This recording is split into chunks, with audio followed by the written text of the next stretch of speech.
우리 함께 보실 말씀은 창세기 29장 21절에서 35절입니다.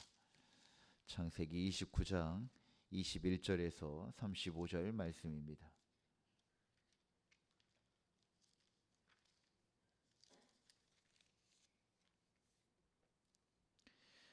하나님의 말씀을 한 절씩 교독하겠습니다. 야곱이 라반에게 이르되 내 기한이 찼으니 내 아내를 내게 주소서. 내가 그에게 들어가겠나이다. 저녁에 그의 딸 레아를 야곱에게로 데려가매 야곱이 그에게로 들어가니라.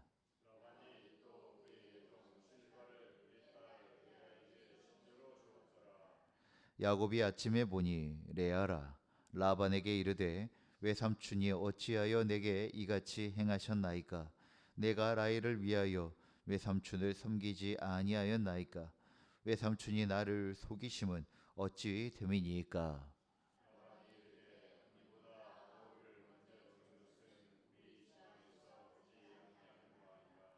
이를 위하여 7일을 채우라.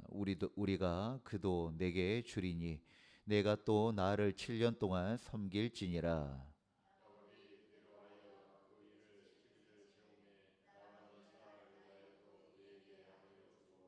라반이 또 그의 여종 비라를 그의 딸 라헬에게 주어 시녀가 되게 하매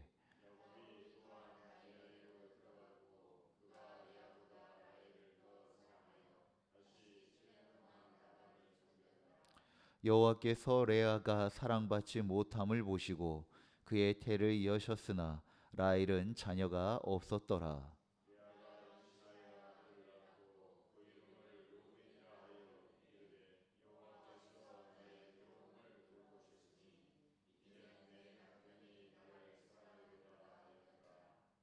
그가 다시 임신하여 아들을 낳고 이르되 여호와께서 내가 사랑받지 못함을 들으셨으므로 내게 이 아들도 주셨도다 하고 그의 이름을 시므온이라 하였으며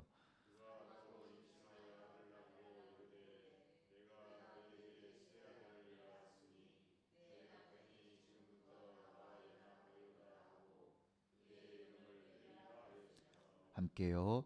그가 또 임신하여 아들을 낳고 이르되 내가 이제는 여호와를 찬송하리로다 하고 이로 말미암아 그가 그의 이름을 유다라 하였고 그의 출산이 멈추었더라. 아멘. 오늘 본문은 한 가정 안에 벌어진 갈등과 상처의 이야기입니다. 그런데 그런 상처와 갈등 속에서도 하나님의 공의와 하나님의 위로가 동시에 나타나고 있습니다. 야곱에게는 보응이, 레아에게는 위로가 임하는 장면입니다. 오늘 이 말씀을 통하여 우리가 마주하고 있는 이런 어떤 일상 속에서 하나님께서 어떻게 하나님의 공의와 또 그 위로와 은혜를 더하여 주시는지 우리의 삶을 비추어 함께 말씀을 묵상하고자 합니다. 본문 21절에 야곱은 당당하게 라반에게 가서 요구합니다. 기한이 찼으니 이제 내 아내를 내게 달라고 이야기합니다. 어제 함께 나눴던 말씀에 야곱은 둘째 딸 라헬을 사랑하였습니다. 그래서 그 7년 동안 그 가정을 잘 섬기면 그 라헬을 나에게 보내달라고 했던 것입니다. 그런데 이 그 7년 동안 열심을 다하고 성실함을 다하여서 그 기한을 채웠으니 이제 라헬을 아내로 맞이할 수 있도록 허락해달라고 하는 이야기입니다. 야곱은 7년 동안 성실히 섬겼기 때문에 정당한 권리를 요구하고 있는 것입니다. 그렇게 아내를 맞이했습니다. 그런데 밤을 지나고 나서 아침을 맞이하니 그 결과가 예상과 전혀 달랐던 것입니다. 라반은 라헬을 보내야 되는데 밤에 라헬 대신 레아를 들여보낸 것입니다. 오늘 성경의 말씀에 정확하게 그렇게 이야기하고 있습니다. 야곱은 속임을 당했다라고 이야기를 합니다. 야곱이 라반에게 가서 어떻게 나에게 속이심이 어떠합니까? 라고 이야기를 합니다. 그런데 여기서 이 속이다라고 하는 것 낯설지가 않습니다. 왜냐하면 우리는 이 야곱의 이야기 속에서 이미 속이다라고 하는 이야기들을 계속해서 접해 왔기 때문입니다. 야곱은 이미 과거에 자신도 그와 같은 속이는 삶을 살아왔었습니다. 그는 형 에서를 속였고 아버지 이삭을 속여 장자의 축복을 결국 가로챘습니다. 그때 사용됐던 속임의 방식과 지금 당한 상황이 매우 유사합니다. 아버지 이삭은 눈이 어두웠고 밤은 야곱의 눈을 가리웠습니다. 보이지 않을 때 속여 자기가 원하는 것을 그렇게 얻어내버린 것입니다. 야곱이 뿌린 속임이 이제는 자신에게 돌아옵니다. 속였던 사람이 이제 속임을 당하게 된 것입니다. 이것은 단순한 우연이 아닙니다. 하나님의 공의로운 섭리입니다. 콩 심은 데 콩 나고 팥 심은 데 팥 난다라고 하는 속담이 있습니다. 세상의 인과 율에 대한 속담입니다. 모든 일은 원인에 따라 그에 걸받는 결과가 나타난다는 이야기입니다. 이 속담은 단지 살아가면서 지혜를 가져라 라고 하는 그 정도가 아니라 창조의 원리입니다. 당연한 것입니다. 콩을 심으면 콩이 나고 팥을 심은데 팥이 납니다. 그런데 신앙의 삶도 동일하다는 것입니다. 특별히 갈라디아서 6장 7절의 말씀에 보면 이렇게 말씀합니다. 스스로 속이지 말라. 하나님은 업신여김을 받지 아니하시나니 사람이 무엇이든지 심든지 그대로 거두리라 라고 말씀합니다. 하나님께서도 우리에게 말씀합니다. 우리가 살아가는 삶 속에서 우리가 어떠한 것을 심는가에 따라서 그 열매가 우리에게 돌아온다는 것입니다. 야곱은 형과 아버지를 속였습니다. 그 속임이 이제는 자신에게 돌아오고 있는 것입니다. 하나님은 사랑의 하나님이시지만 동시에 공의의 하나님이십니다. 우리의 삶 속에서 일어나는 그 어떤 일들이 그냥 단순한 불행이 아니라 하나님께서 그러한 일들로 통하여 우리를 깨닫게 하시는 과정이 될 수 있다는 것입니다. 아브라함과 같이 약속을 받았지만 하나님께서 그를 온전히 다 인정한 것은 아니었습니다. 왜냐하면 그 하나님의 약속을 감당하기에 부족함이 너무나도 많았기 때문입니다. 그래서 하나님께서는 오랜 시간 동안 아브라함을 훈련시킴을 통하여서 약속의 사람, 약속을 감당할 수 있는 사람으로 자라나게 하신 것처럼 하나님은 이 야곱도 지금 세워가고 있는 것입니다. 베델에서 하나님께 약속을 받았습니다. 아브라함과 같이 이삭과 같이 그를 하나님의 백성으로 삼으시고 그를 통하여서 하나님의 백성을 이루시겠다라고 약속을 주셨습니다. 그런데 야곱 역시 하나님의 언약을 감당하기에는 부족했던 것입니다. 어떤 부분이 연약했습니까? 바로 자기가 원하는 것, 그것은 수단과 방법을 가리지 않고 가지려고 하였고 또한 그 과정 속에서 거짓과 속이는 일들이 그의 삶 속에 너무 익숙했던 것입니다. 야곱은 지금까지 자신의 지혜와 방법으로 인생을 살아왔습니다. 그러나 이제 하나님께서 그를 다루어 가기 시작하십니다. 속임을 통해 얻었던 인생이 얼마나 허무한지를 이제 직접적으로 경험하게 하시는 것입니다. 야곱이 형과 아버지를 속였음에도 복을 받고 하나님께서 함께 하시겠다고 약속하신 것은 그의 잘못된 행실도 그냥 모른 척하고 다 덮어주겠다는 것이 아닙니다. 오히려 그런 부족한 사람임에도 불구하고 하나님은 세우셔서 하나님의 사람으로 하나님의 언약을 감당할 수 있는 사람으로 세우시겠다라고 하는 하나님의 의지이며 하나님의 전적인 은혜인 것입니다. 그리하여 하나님은 이 야곱과 라반에게 있었던 이 일들로 통하여 야곱에게 있었던 그 연약함들을 다루어 가시고 하나님을 의지하고 하나님의 방법으로 살아가는 사람으로 세워가려고 지금 이러한 과정들이 있게 하셨다라는 것입니다. 하나님께서 야곱을 다루어 가십니다. 라반을 통하여 속임을 당하고 또 후에 자녀들에게도 속임을 당하게 되어집니다. 속이며 살아가는 것이 얼마나 괴로운 것이며 그 속임을 당한 삶이 얼마나 아픈지 이제 야곱은 모든 것으로 자기가 직접 경험하고 있다는 것입니다. 사랑하는 성도 여러분, 우리의 삶 가운데 만나는 고난이 있습니까? 물론 고난이 모두 다 내가 잘못해서 받게 되어지는 그런 징벌은 아닙니다. 그러나 우리는 점검해 보아야 됩니다. 우리가 마주하고 있는 이 고난이 그냥 환경 때문에 있는 것이 아니라 하나님께서 이 상황을 통하여서 나에게 무엇을 깨닫게 하려고 하시는지, 그러한 뜻이 담겨 있진 않는지 그 고난을 깊이 들여다보아야 된다는 것입니다. 그런데 감사한 것은 이 하나님의 보응은 정죄와 목적이 아닙니다. 하나님의 보응은 정죄함이 근본적인 목적이 아니라 이 과정을 통하여서 하나님의 진정한 회복, 하나님의 진정한 뜻을 이루기 위한 하나님의 손길임을 기억하고, 하나님의 보응이 우리에게는 정말 큰 아픔이 될 줄 모르겠지만 그럼에도 불구하고 거기 안에 담겨 있는 하나님의 사랑과 하나님의 은혜를 우리가 보고 또 경험하고 받아낼 수 있는 그러한 사람들이 되어지기를 간절히 소망합니다. 야곱을 하나님의 약속의 사람으로 세워가는 것처럼 하나님께서 우리 또한 그 약속의 사람으로 세워가고 계십니다. 그것을 믿으며 우리에게 주어진 삶을 잘 감당해 나아가는 우리 모두가 되어지기를 간절히 소망합니다. 이 과정 속에 속임을 당하는 야곱도 참 마음이 아프지만 이 과정 속에서 더 괴로워할 수밖에 없는 상처받은 한 사람이 있습니다.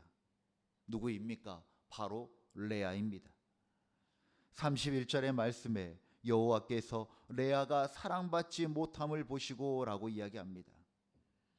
하나님께서 레아의 삶을 깊이 주목하시고 그 고통을 이해하시며 개입하시는 하나님의 시선을 느낄 수가 있습니다. 레아의 상처는 무엇입니까? 아버지의 욕심으로 생각하지도 못하였던, 원하지도 않았던 결혼을 하게 된 것입니다. 레아는 자기가 원해서 야곱과 결혼한 것이 아닙니다. 그의 아버지 라반이 야곱이 너무 일을 잘하는 것이에요. 둘째 딸 라헬을 위해서 7년을 섬겼는데 라반은 야곱을 더 일하게 해야 될 것 같았던 것입니다. 그래서 야곱을 속이고 라헬을 보내야 되는데 그냥 원치도 않고 계획하지도 않았던 레아를 보내고 또 나중에 라헬을 주겠다라고 하는 것을 가지고 더 7년을 일하게 하려고 했던 그 아버지의 욕심 때문에 레아는 원치도 않은 결혼을 해야 했던 것입니다. 그런 결혼이 좋은 사랑을 이룰 수 있을까요? 남편이 된 야곱은 자신을 사랑하지 않습니다. 모든 게 억지스럽습니다. 7일 동안 그 결혼을 온전하게 하기 위해서 레아와 7일을 보내는데 그 모든 것이 사랑이 없는 억지입니다. 아버지에게 상처받고 남편이 된 야곱에게 상처를 받는 이 레아의 마음은 얼마나 괴롭고 그의 상처가 깊었을까요? 아무도 주목해 주지 않습니다. 야곱도 라반도 이 상처받은 레아를 돌아봐 주지 않습니다. 그런데 누가 돌아봅니까? 하나님께서 그녀를 보셨다라고 말씀은 기록하고 있습니다. 사랑받지 못함을 보시고 하나님께서 이어서 그 레아에게 태를 여셨다라고 말씀하고 있습니다. 이 여셨다라고 하는 것은 단지 여성의 그 태를 닫혀있던 것을 열었다는 게 이야기가 아닙니다. 닫혀버렸고 상처와 아픔밖에 없었던 레아의 삶, 그 묶여버렸던 삶을 하나님께서 이제 여셔서 새로운 가능성으로 열어가 주시고 인도해 주시고 하나님께서 돌파해 나아가 주신다라고 하는 하나님의 행동, 하나님의 행위를 이야기하고 있는 것입니다. 사람에게는 닫혀 있었던 인생이 이제 하나님에 의하여서 다시 열리기 시작한 것입니다. 그 뒤에 레아가 아들을 낳는데 그 이름이 그녀의 신앙의 고백입니다. 첫째 아들 르우벤입니다. 여호와께서 나의 괴로움을 보셨다라고 하는 뜻입니다. 시몬이라고 하는 그 이름, 둘째 아들의 이름은 여호와께서 들으셨다라고 하는 뜻입니다. 셋째 레위의 아들의 이름은 연합했다, 연합되다라고 하는 이야기입니다. 그런데 이 연합되다라고 하는 것은 남편과의 관계가 회복되어졌음을 기대하고 있는 그러한 고백입니다. 그리고 넷째 아들 유다는 찬송하다라고 하는 뜻입니다.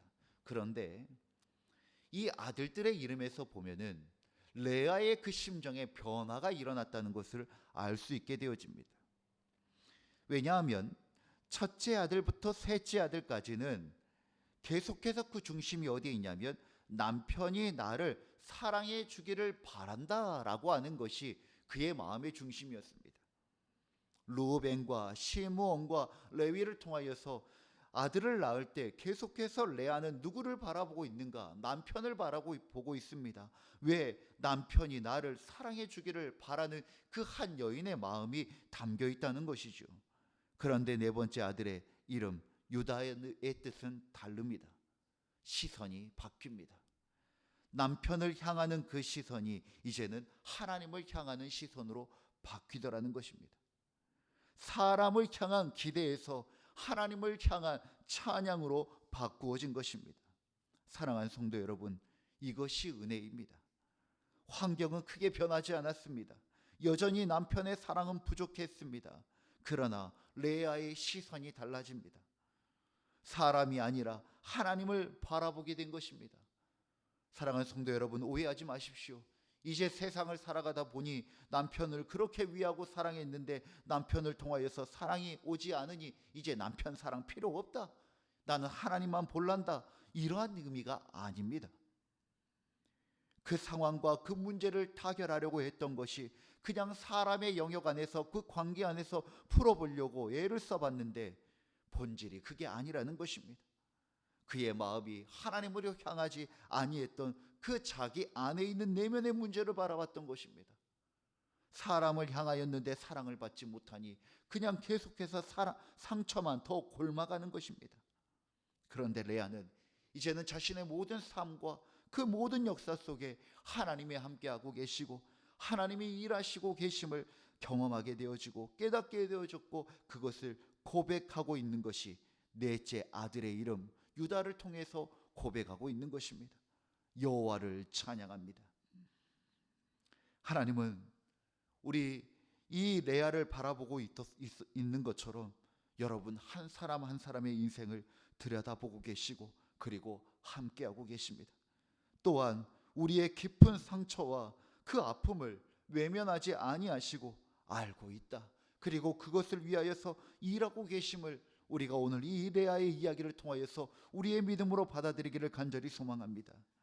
반드시 여러분들의 인생을, 닫혀있는 인생을 열어주시는 여호와 하나님의 그 따스한 손길을 경험하기를 간절히 소망합니다. 그리할 때 우리로 더 나아가 레아와 같은 은혜가 있기를 간절히 소망합니다. 내가 들여다봤던 사람, 내가 들여다봤던 상처의 현장과 상황 속에서 계속 골마가는 것이 아니라 사람을 향하였던 우리의 시선이, 사람을 향하였던 그 갈망이 하나님으로 향하는 그 시선의 변화가 일어나고 그것을 통하여서 우리의 고백이 아픔과 고통의 울부짖음이 아니라 하나님을 향한 찬양으로 변화되어지기를 간절히 소망합니다. 오늘 말씀을 통하여 우리가 두 가지를 기억하기를 원합니다. 하나님은 우리의 삶을 공의롭게 다뤄가시는 분이십니다. 하나님의 보응이 있다는 것입니다. 둘째는 하나님은 상처받은 자를 깊이 보시고 위로하시는 분이십니다. 야곱에게는 보응이 있었고 레아에게는 은혜가 있었습니다. 그런데 놀라운 사실은 이 레아와 이 야곱의 이야기를 통하여서 하나님이 어떤 분이신지 드러나고 또한 하나님께서 주시는 보응도 은혜요, 하나님께서 주시는 위로도 은혜였다라고 하는 것입니다. 결국 각자 그들의 삶 속에서 역사하시는 방식은 달랐지만 그의 목적과 결론은 모두 다 우리를 사랑하시고 우리를 온전케 하시기 위함이었다라는 것입니다. 사랑하는 성도 여러분, 하나님께서 주시는 복만이 우리에게 유익한 것이 아닙니다. 하나님께서 주시는 보응과 고난도 우리에게 복이며 유익한 것입니다. 그러니 하나님께서 인도하시고 하나님께서 함께 하시는 인생은 그 어떤 것도 버릴 것이 없고 그 모두 다 우리를 온전케 하시는 하나님의 은혜라는 것입니다. 사랑하는 성도 여러분, 여러분들의 삶이 지금 밤을 지나고 있을 수도 있고 낯을 지나고 있을 수도 있습니다. 그러나 낮만 좋고 어둠은 좋지 않은 것이 아니라 낮도 주님의 시간이요 밤도 주님의 시간임을 기억하시고 그 모든 순간 가운데 하나님을 바라보며 은혜를 얻으시는 귀한 주의 백성들의 삶이 되어지기를 주의 이름으로 축원드립니다. 기도하겠습니다. 밤도 주님의 것이요 낮도 주님의 것입니다. 우리의 삶에 보응이 있을 때 아픈 것도 사실입니다. 우리 안에 그 볕이 깃들 때 복이 임했을 때 참 기쁨과 감격이 넘치는 것도 사실입니다. 그러나 하나님, 우리가 어떤 시간에는 하나님을 느끼고 어떤 시간에는 하나님을 외면하고 원망하는 것이 아니라 그 모든 시간 속에서 우리를 향하신 사랑을 확증하시고 그리고 또한 우리를 온전케 하시는 주님의 귀하신 그 손길을 느끼며 살아가는 우리의 삶이 되게 하시고 또 그러한 시선으로 주님을 바라볼 수 있는 믿음의 고백이 있게 하여 주시옵소서. 우리가 알지 못하는 그 가운데 행하는 것까지도 주님 앞에 돌아보게 하시고 또 겸손히 주님 앞에 서게 하여 주시옵소서. 또한 레아를 보셨던 것처럼 우리의 눈물과 아픔을 외면하지 아니하시는 주님, 상처받은 우리의 마음을 위로하여 주시옵소서. 사람을 향한 기대를 내려놓고 우리 또한 하나님만을 바라보는 믿음을 허락하여 주셔서 우리의 삶이 결국 찬양으로 고백하는 삶이 되게 하여 주옵소서. 오늘도 우리와 함께 하시고 동행하여 주시고 우리를 붙들어 주셔서 우리의 모든 삶이 결국 하나님 아버지 앞에 드려지는 찬양의 이야기가 되어지게 하여 주시옵소서. 은혜를 구하며 우리 주 예수 그리스도 이름으로 기도드립니다. 아멘. 주님이 가르치신 기도로 예배를 마치겠습니다.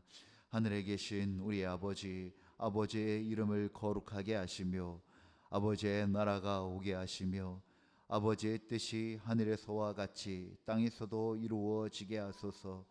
오늘 우리에게 일용할 양식을 주시고 우리가 우리에게 잘못한 사람을 용서하여 준 것 같이 우리 죄를 용서하여 주시고 우리를 시험에 빠지지 않게 하시고 악에서 구하소서.